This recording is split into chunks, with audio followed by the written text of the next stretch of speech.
সুপ্রিয় দর্শক, D news 24 এর সংবাদে আপনাদের স্বাগত। আসলে বিমান বিধ্বস্ত হয়েছে ওই পাশে, আমাদের পাইলটটা আমাদের এই রুমে, আমরা ছিলাম আমার রুমে, যে এই রুমে। তো বিকট শব্দ এই জায়গায় দুজন টিচার ছিল, এই জায়গায় বিধ্বস্ত হয়েছে। তো আমরা আসলে ওই জায়গায় গেছি আগে, কারণ শব্দটা বেশি ওই জায়গায় হয়েছে। ওই জায়গায় যাওয়ার পর আমরা বাচ্চাদের আগুন ধরছে, পুড়ে গেছে, এগুলো উদ্ধার করছি। আমরা কমপক্ষে আধা ঘন্টা পরে আমরা জানি যে এখনো কিছু পড়ছে। আমরা আগে বলছি যে এটা আপনার কোনো বিমানের কোনো অংশ পড়ছে। পরবর্তীতে আমরা ইনকোয়ারি করে দেখি যে না, পাইলট আপনার পড়ে আছে। পাইলট, তারপর আমরা সেনাবাহিনী আসে এবং বিমান বাহিনীর লোকজন আসছে। আমরা আমরা দেখি আর কথা বলি। এই বিল্ডিং এরই একটা অংশের মধ্যেই পাইলট করেছিল। ছাদের উপরে ছিল না, কোনো গাছে ছিল? ছাদের উপর না, গাছে ঝুলে ছিল না, বিল্ডিং ভাঙ্গা আপনার ওয়ালটা ভাঙ্গা নিচে পড়ে আছে।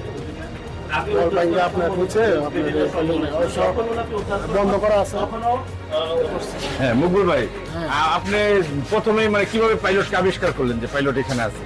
আসলে প্রথম আমি আইসাই দেখি যে পাইলটের চেয়ার সহ মানে পাইলট, আমরা যেটুকু জানতে পারছি প্যারাশুট ছিল এই গাছে, আর উনি এখান থেকে শুট করে এই টিনের যে চাল আছে, এই যে আমরা দেখাই, এই টিনের চালে পড়ে ওই আপনার ঝুলে ছিল ভিতর দিকে।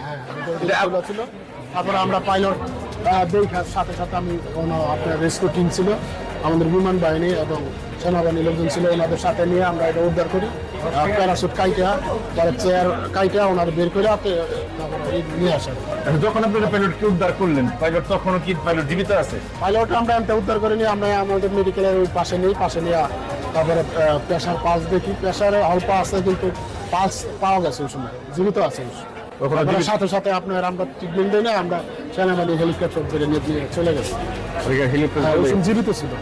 এই পাইলটের এমনি দেহ মানে শরীরের অবস্থা? শরীরের মধ্যে আপনার কোনো আঘাত হয় নাই, মুখ দিয়ে একটু ব্লাডিং হয়েছে আর কি। আমি দেখলাম যে এখানে ব্লাড হয়েছে, মুখ দিয়ে ব্লাড হয়েছে। মাথায় হেলমেট খাওয়ার কথা, হেলমেটটা ছিল না। শরীর অক্ষতই আছে? শরীর সব অক্ষত আছে। চিকিৎসা আপনি দিয়েছিলেন? চিকিৎসা আমরা পালসার প্রেশারটা দেখছি, কিছু দেওয়ার সম্ভব ছিল না। পালসার প্রেশারটা দেখছি যে জীবিত আছে কিন্তু। আপনারা দেখছেন, এইটা কিন্তু শারীরিক শিক্ষা ভবন।